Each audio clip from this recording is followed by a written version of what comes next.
محترم حضرین، ہم اور آپ بخوبی جانتے ہیں اور نہیں جانتے تو جاننا چاہیے، اپنے اہل و عیال کو بتانا چاہیے، اپنے زیر کفالت اور بچوں کو بار بار یاد دہانی کرانی چاہیے کہ ہمارے لیے اس دنیا کی سب سے قیمتی دولت ہمارا ایمان، ہمارا دین ہے۔ اللہ تبارک و تعالیٰ نے دنیا کے دوسرے علوم کو انسانوں کے حوالے چھوڑا کہ اپنی تحقیق، تجربات، مشاہدات کے ذریعے سے سیکھیں، سکھائیں، غور و فکر کریں، لیکن دین کے علم کے تعلق سے یہ معاملہ نہیں کیا کہ آپ غور کیجئے، آپ کو جو سمجھ میں آئے اسے دین بنا لیجیے۔ آپ کی عقل اور قیاس میں جو عقیدہ، عبادت کا طریقہ اور معاملات کا اصول بنے اسے آپ دین سمجھ لیں، یہ نہیں کیا،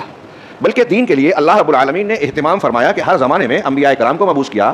آسمان سے قرآن کتاب یا شریعت نازل کی اور اس کا انسانوں کو مکلف بنایا۔ یعنی میں یہ کہنا چاہتا ہوں کہ ہمارا سب سے قیمتی سرمایہ دین ہے، اور یہ دین ہمیں کہاں سے ملا، کیسے ملا، دین کیا ہے،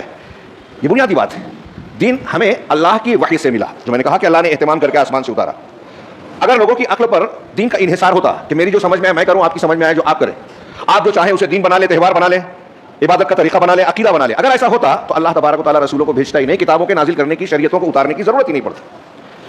اس لیے اہل علم نے کہا کہ اگر آپ کسی کو قرآن و حدیث کی دلیلیں دے رہے ہیں اور وہ نہیں مانتا، وہ کہتا ہے میری سمجھ میں یہ آتا ہے، مجھے نہیں سمجھ میں آتا، یا حدیث کے بارے میں کہتا ہے میری عقل میں نہیں آتی، یہ دلیل لاؤ، وہ دلیل لاؤ، تو سلف کے بعض لوگوں کا قول ہے کہ سمجھ لیجئے کہ وہ ابلیس ہے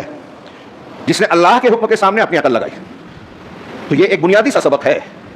کہ ہم اگر جنت چاہتے ہیں، دنیا میں عزت و سعادت چاہتے ہیں، آخرت میں کامیابی اور نجات چاہتے ہیں، تو سب سے پہلا سبق یہ ہے کہ ہمیں